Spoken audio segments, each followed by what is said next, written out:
Today is the 24th of August. We've just come to the 46th chapter of the Samyutta Nikaya, Bojjhanga-samyutta. It's one of the important chapters. Bojjhanga means the factors of enlightenment. The word bodhi and anga. The first sutta is 46.1 at Savatthi. The Buddha said, "Monks, based upon the Himalayas, the king of mountains, the Nagas nurture their bodies and acquire strength. When they have nurtured their bodies and acquired strength, they then enter the pools. From the pools they enter the lakes, then the streams, then the rivers, and finally they enter the ocean. There they achieve greatness and expansiveness of body. So too monks, based upon virtue, established upon virtue, a monk develops and cultivates the 7 factors of enlightenment, and thereby he achieves greatness and expansiveness in wholesome states." Stop here for a moment. These Nagas, serpent spirits, I think it's mentioned in some other suttas, that when the mother Naga wants to give birth, will go up these big rivers, and then go up, and these big rivers that come down from the Himalayan mountains, and then they go up to the Himalayan mountains and they give birth there. So these baby Nagas, once they grow up, and then they slowly find their way back to the rivers and down to the ocean. So the Buddha says, when they enter the ocean, they achieve greatness and expansiveness of body.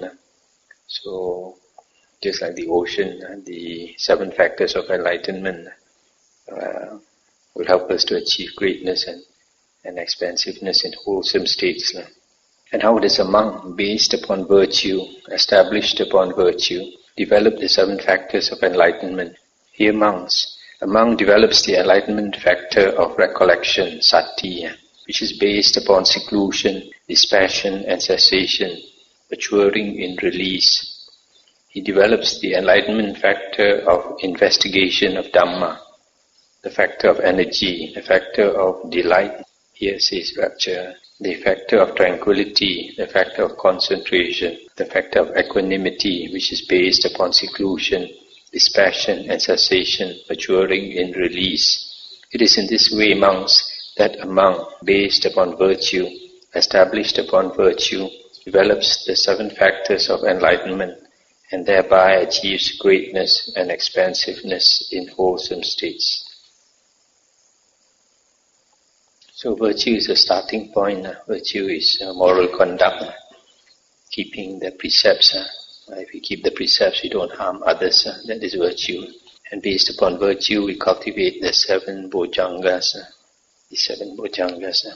The second sutta actually is a very important sutta. I had originally intended to read the sutta, but then as I went along, I found that it is repeated in 46.51, and then 46.51 there is it's more detailed. There are some other things not mentioned in this sutta, so I will skip this 46.2 and later we'll read the 46.51. The next sutta is 46.3. This sutta is quite important. It tells you how to practice, how to develop the 7 Bojjhanga, how to practice the 7 Bojjhanga. The Buddha said, monks, those monks who are accomplished in virtue, accomplished in concentration. I just mention a while, because in the introduction I forgot to mention these Bojjhangas are factors of enlightenment. That means if you practice these 7 factors, they will bring you to enlightenment. They are very important factors to achieve enlightenment. Monks, those monks who are accomplished in virtue, accomplished in concentration, accomplished in wisdom, accomplished in liberation, accomplished in the knowledge and vision of liberation. Even the sight of those monks is helpful, I say. Even listening to them, even approaching them, even attending on them, even recollecting them, even going forth after them is helpful, I say. For what reason? Because When one has heard the Dhamma from such monks, one dwells withdrawn by way of two kinds of withdrawal. Withdrawal of body and withdrawal of mind. Stop here for a moment. Here the Buddha says it's very helpful, very beneficial to come into contact with arahants. And because why? Because when you come into contact with arahants, then you are able to learn the Dhamma from them. And then when you have learned the Dhamma from them, you will dwell withdrawn. Withdrawal of body and withdrawal of mind. The Pali word here for the withdrawal is upa kasena. Possibly it is similar to the word viveka, seclusion of body and seclusion of mind. Because if you don't withdraw from the world, you will have a lot of suffering. The world is a world of suffering. So, as Chinese say, ku hai. So, to get away from suffering, we have to withdraw from the world. So, there are two ways of withdrawing. One is by body and the other one is by mind. Dwelling thus withdrawn, one recollects that Dhamma and thinks it over. Whenever a monk dwelling thus withdrawn recollects that Dhamma and thinks it over, on that occasion the enlightenment factor of sati, recollection, is aroused by the monk. On that occasion the monk develops the enlightenment factor of sati. On that occasion the enlightenment factor of sati comes to fulfillment by development in the monk. Stop here for a moment. You see here the explanation of sati. You have to be very careful, because nowadays people simply give a wrong interpretation of sati. Sati is not general mindfulness. Nowadays people like to translate sati as general mindfulness. Here, sati is recollection, recalling the Dhamma that you have heard. So, sati generally refers to recalling four things, bringing to mind, recollecting four things: body, feeling, mind, and the Dhamma. Dhamma refers to the Buddha's teachings, not the states of mind. So, out of these four, actually recollecting the Dhamma is the most important, as I mentioned before. If you want to become enlightened, there are 5 occasions of enlightenment. And 4 of them have directly to do with Dhamma. Without Dhamma knowledge, you cannot become enlightened. So here, you see, the meaning of sati here is very different from what people interpret nowadays. So the Buddha says it is very important to come into contact with somebody enlightened like the Buddha. Because when actually we are in contact with the Buddha, even though the Buddha's physical body is no more with us, the Buddha is still around. The Dhamma he has left for us is the Buddha. The Buddha says, when you see the Dhamma, you see the Buddha. When you see the Buddha, you see the Dhamma. The Dhamma represents the Buddha. You don't need his physical body. You need his teachings. So now, because we have come into contact with the Buddha, we have heard his Dhamma. So after hearing his Dhamma, we must recollect, remember, recall that Dhamma that we have heard from the Buddha. And when you recall that Dhamma, you recollect that Dhamma, that is sati. Not mindfulness of how you walk, how you sit, that is totally nothing to the general mindfulness has nothing to do with the sati, the Buddha sati. Especially here, when it concerns the Bojjhanga, as a factor of enlightenment, you have to recollect the Dhamma. So, in this Bojjhanga, this factor of enlightenment, sati is recollecting the Dhamma more than anything else. So when you recollect the Dhamma, then the Buddha says, you develop the enlightenment factor of sati. And on that occasion, the enlightenment factor of sati comes to fulfillment by development in the monk. So remember, sati is recollecting the Dhamma mainly if you want to become enlightened. Dwelling thus mindfully, he investigates that Dhamma with wisdom, examines it, makes an investigation of it. Whenever a monk dwelling thus mindfully investigates that Dhamma with wisdom, examines it, makes an investigation of it, On that occasion, the enlightenment factor of investigation of Dhamma is aroused by the monk. On that occasion, the monk develops the enlightenment factor of investigation of Dhamma. On that occasion, the enlightenment factor of investigation of Dhamma comes to fulfillment by development in the monk. Stop here for a moment. So you see carefully how the Bojjhangas develop. It's not in any order, Firstly, you must learn the Dhamma first.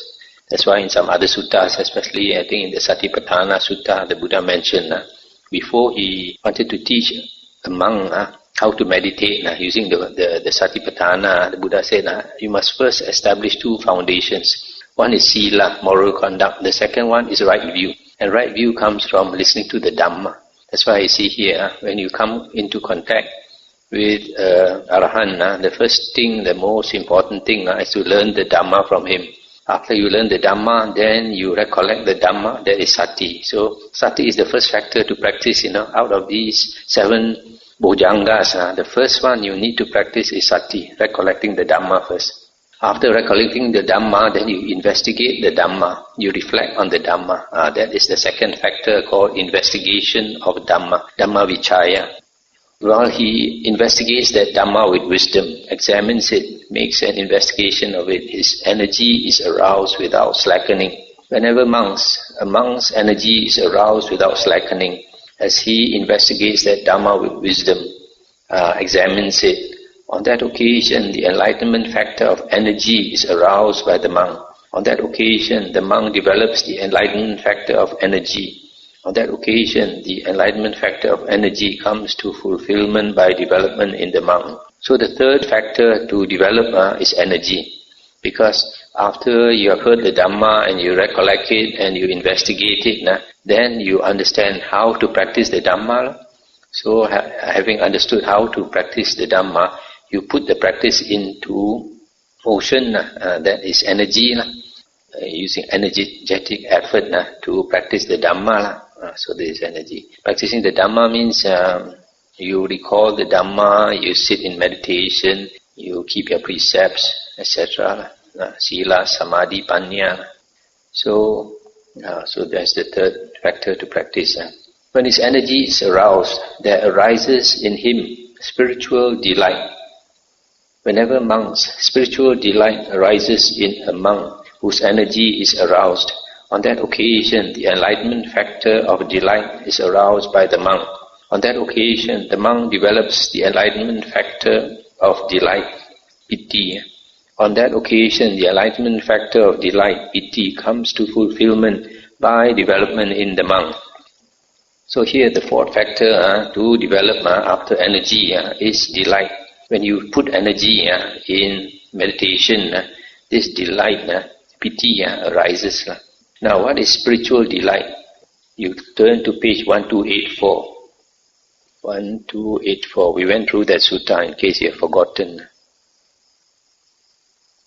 Okay. Actually, the bottom of 1283. And what monks is carnal delight? Then the Buddha said, monks, there are these 5 chords of sensual pleasure. The delight that arises in dependence on these 5 chords of sensual pleasure, this is called carnal delight. And what monks is spiritual delight?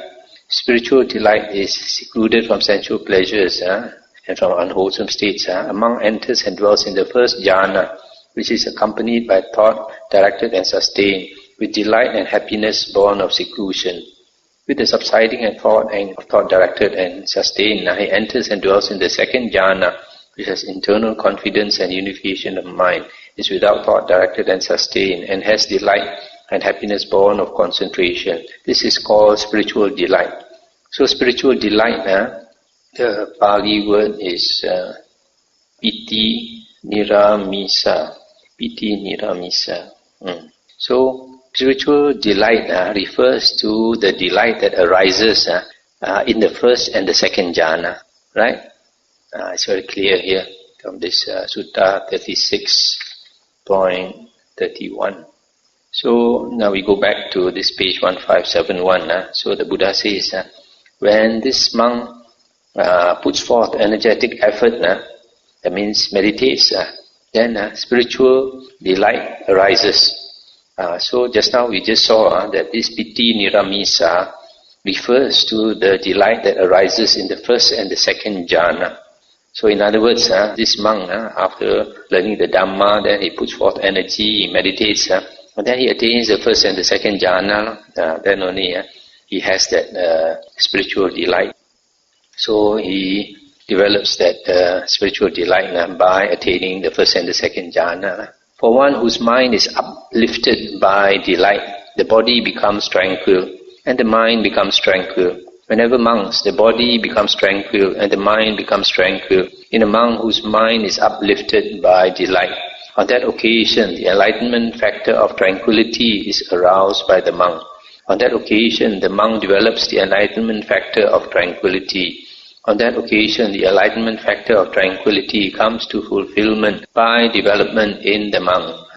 So here this tranquility can refer to the first jhana, can refer to the second jhana, can refer to the third jhana also. So this tranquility is the tranquility of mind as a result of having that piti.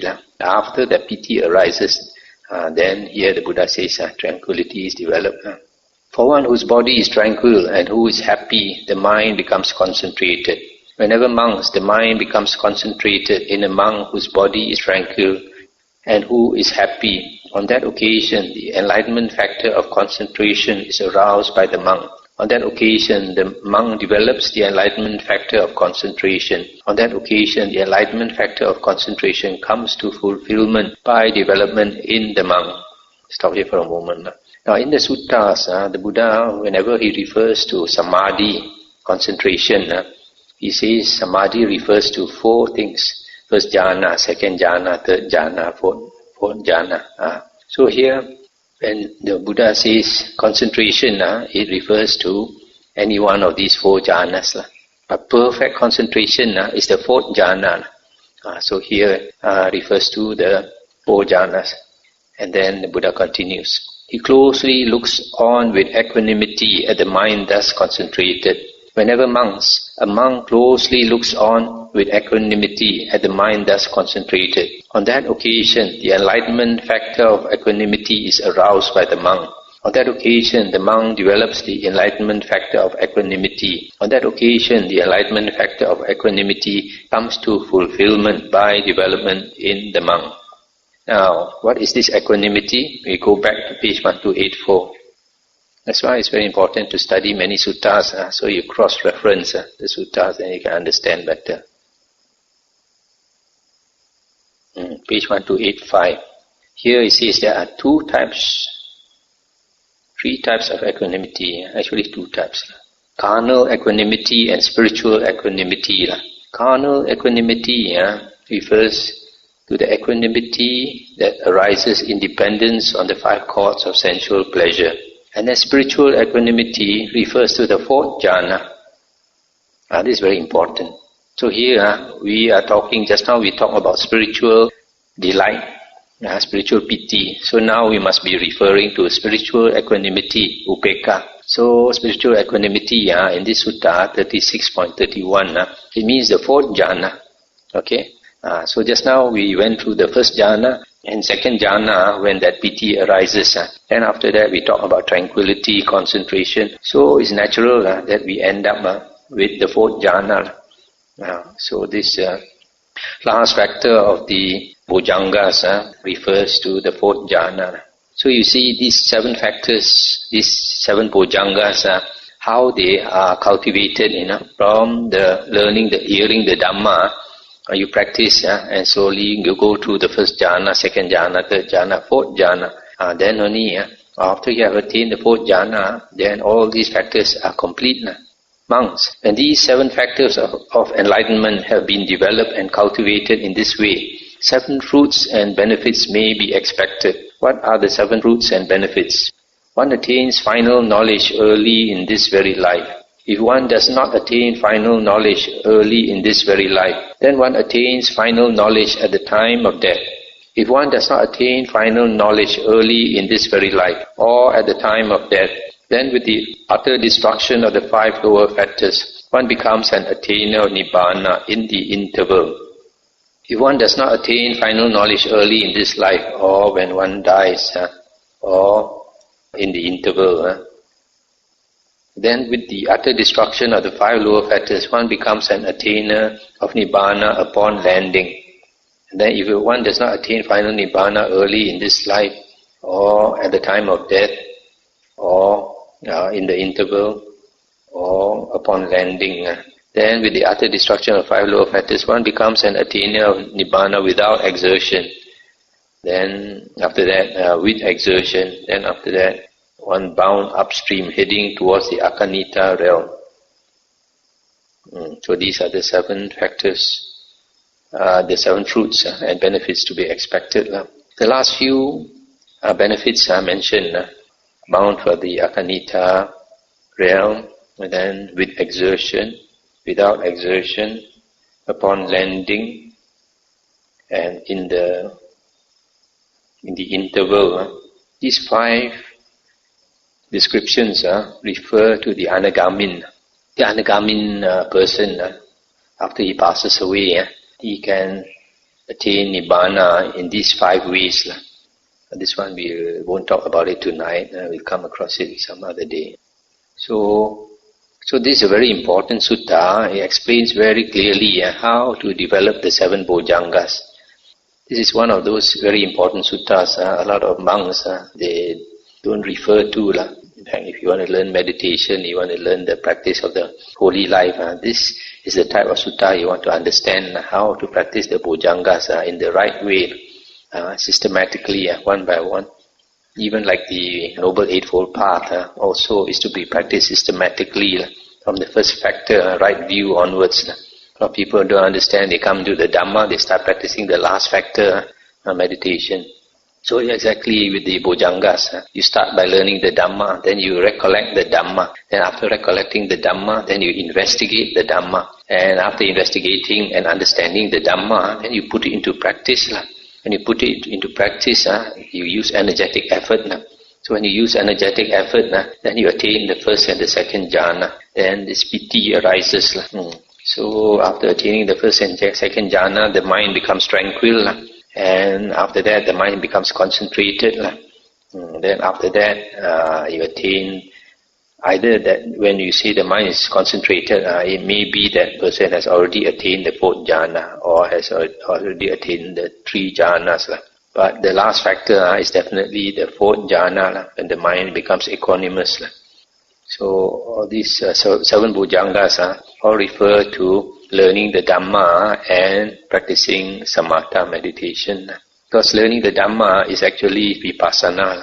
When you recall the Dhamma, when you investigate the Dhamma, all that is vipassana, contemplation. 46.5, that's Avati. Then a certain monk approached the Blessed One and said, Venerable Sir, it is said, factors of enlightenment, factors of enlightenment. In what sense are they called factors of enlightenment? Or why are they called factors of enlightenment? They lead to enlightenment, monk. Therefore, they are called factors of enlightenment. Here, monk, one develops the enlightenment factor of mindfulness, which is based upon seclusion. Enlightenment factor of recollection, which is based upon seclusion, dispassion and cessation, maturing in release. One develops the enlightenment factor one by one. It has to go in that order. The last one is equanimity. While one is developing these 7 factors of enlightenment, one's mind is liberated from the asava of sensuality, from the asava of existence, from the asava of ignorance. When it is liberated, there comes the knowledge it's liberated. One understands, destroyed is birth, the holy life has been lived, what had to be done has been done, there is no more for this state of being. They lead to enlightenment, monk, therefore they are called factors of enlightenment. These factors of enlightenment are very important. If a person wants to attain enlightenment without developing these 7 factors, they cannot attain enlightenment. That's why. So here the Buddha explains, they lead to enlightenment, therefore they are called factors of enlightenment. The next sutta we come to also very important, 46.6. On one occasion, the Blessed One was dwelling at Saketa in the deer path at the Anjana grove. Then the wanderer Kundalya approached the Blessed One and exchanged greetings with him. When they had concluded their greetings and cordial talk, he sat down to one side and said to the Blessed One, Master Gotama, I am one who stays around monastic parks and frequents assemblies. After the meal, when I have finished my breakfast, it is my custom to roam and wander from park to park, from garden to garden. There I see some ascetics and Brahmins engage in discussion for the benefits of rescuing their own theses in debate and condemning the theses of others. But what is the benefit that Master Gotama lives for? And the Buddha said, Kundalya, the Tathagata lives for the benefit and fruit of true knowledge and liberation. In other words, for liberation or enlightenment. But Master Gotama, what things, when developed and cultivated, fulfill true knowledge and liberation? And the Buddha said, the 7 factors of enlightenment, Kundalya, when developed and cultivated, fulfill true knowledge and liberation. But Master Gotama, what things, when developed and cultivated, fulfill the 7 factors of enlightenment? The 4 intense states of recollection, Satipatthana, Kundalya, when developed and cultivated, fulfill the 7 factors of enlightenment. But Master Gotama, what things, when developed and cultivated, fulfill the 4 intense states of recollection? The 3 kinds of good conduct, Kundalya, when developed and cultivated, fulfill the 4 intense states of recollection. But Master Gotama, what things, when developed and cultivated, fulfill the 3 kinds of good conduct? Restraint of the sense faculties, Kundalya, when developed and cultivated, fulfills the 3 kinds of good conduct. And how Kundalya is restraint of the sense faculties developed and cultivated, so that it fulfills the 3 kinds of good conduct. Here Kundalya, having seen an agreeable form with the eye, a monk does not long for it, or become excited by it, or generate lust for it. His body is steady, and his mind is steady, inwardly well composed and well liberated. But having seen a disagreeable form with the eye, he is not dismayed by it, not daunted, not rejected, without ill will. His body is steady and his mind is steady, inwardly well composed and well liberated. Further, Kundalya, having heard an agreeable sound with the ear, having smelled an agreeable odor with the nose, having severed an agreeable taste with the tongue, tactile object with the body, thought with the mind, a monk does not long for it, or become excited by it, or generate lust for it.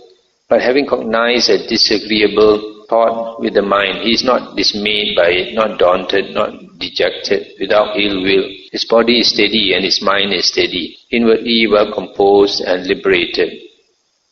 When Kundalya, after he has seen a form with the eye, a monk's body is steady and his mind is steady, inwardly well composed and well liberated, in regard to both agreeable and disagreeable forms. When after he has heard a sound with the ear, smelled an odor, savored a taste, felt a tactile object, cognized a thought, a monk's body is steady and his mind is steady, inwardly well composed and well liberated, in regard to both agreeable and disagreeable mental phenomena. Then his restraint of the sense faculties has been developed and cultivated in such a way that it fulfills the 3 kinds of good conduct. Stop here for a moment. So here the Buddha says a monk has to develop his mind so well that when the 6 sense objects impinge at the 6 sense faculties, whether it's pleasant or unpleasant, he's not moved by them. Whether it's sights or sounds or smells or tastes, etc., he is not moved by them. And if that is the case, his sense faculties are restrained, then it also means that the 3 kinds of good conduct are restrained. These 3 kinds of good conduct refers to the body conduct, speech and thoughts. And how, Kundalya, are the 3 kinds of good conduct developed and cultivated, so that they fulfill the 4 intense states of recollection? Here Kundalya, having abandoned bodily misconduct, a monk develops good bodily conduct. Having abandoned verbal misconduct, he develops a good verbal conduct. Having abandoned mental misconduct, he develops good mental conduct. It is in this way that the 3 kinds of good conduct are developed and cultivated, so that they fulfill the 4 intense states of recollection, and how Kundalya are the 4 intense states of recollection developed and cultivated so that they fulfill the 7 factors of enlightenment. Here Kundalya, among dwells contemplating the body in the body, ardent, clearly comprehending and mindful, having removed covetousness and grief in regard to the world. Similarly, he dwells contemplating feelings, mind, Dhamma. Here it is translated as phenomena. It's not phenomena, it's Dhamma. The Buddha's teachings, ardent, clearly comprehending and mindful, having removed covetousness and grief in regard to the world. It is in this way that the 4 Satipatthanas are developed and cultivated so that they fulfill the 7 factors of enlightenment. And how Kundalya are the 7 factors of enlightenment developed and cultivated so that they fulfill true knowledge and liberation. Here Kundalya, among develops the enlightenment factor of recollection, which is based upon seclusion, dispassion and cessation, maturing in release. He develops the factor of investigation of Dhamma, etc., down to equanimity. It is in this way that the 7 factors of enlightenment are developed and cultivated so that they fulfill true knowledge and liberation. And this was said, the wanderer Kundalya said to the Blessed One, Magnificent Master Gotama, Magnificent Master Gotama. The Dhamma has been made clear in many ways by Master Gotama, as though he were turning upright what had been turned upside down, revealing what was hidden, showing the way to one who was lost, or holding up a lamp in the dark for those with eyesight to see forms. I go for refuge to Master Gotama, and to the Dhamma, and to the Bhikkhu Sangha. From today let Master Gotama remember me as a lay follower who has gone for refuge for life. That's the end of the sutta. So here the Buddha explains how one thing leads to another. Namely, first we have to restrain our sense faculties. If we restrain our sense faculties, we don't get attracted to pleasant sense objects or feel repelled by unpleasant sense objects. Then in that way, we can fulfill the 3 kinds of good conduct, our 3 karmas, to the body, speech and mind. And after that, it means that if you have the 3 good conducts, then you will be able to cultivate and develop the 4 Satipatthanas. And when you develop the 4 Satipatthanas, then the 7 Bojjhangas also come to fulfillment. And when you develop fully the 7 Bojjhangas, then you attain liberation and true knowledge. So the benefit that Master Gotama lives for is for true knowledge and liberation. So for us practicing the holy life, that is also the ultimate benefit, true knowledge and liberation. So even if you don't attain fully this liberation, at least we try as much as we can. But there are some people, they come in and wear the robe, but they don't practice the Dhamma, they don't strive for liberation, then their direction has gone the wrong way.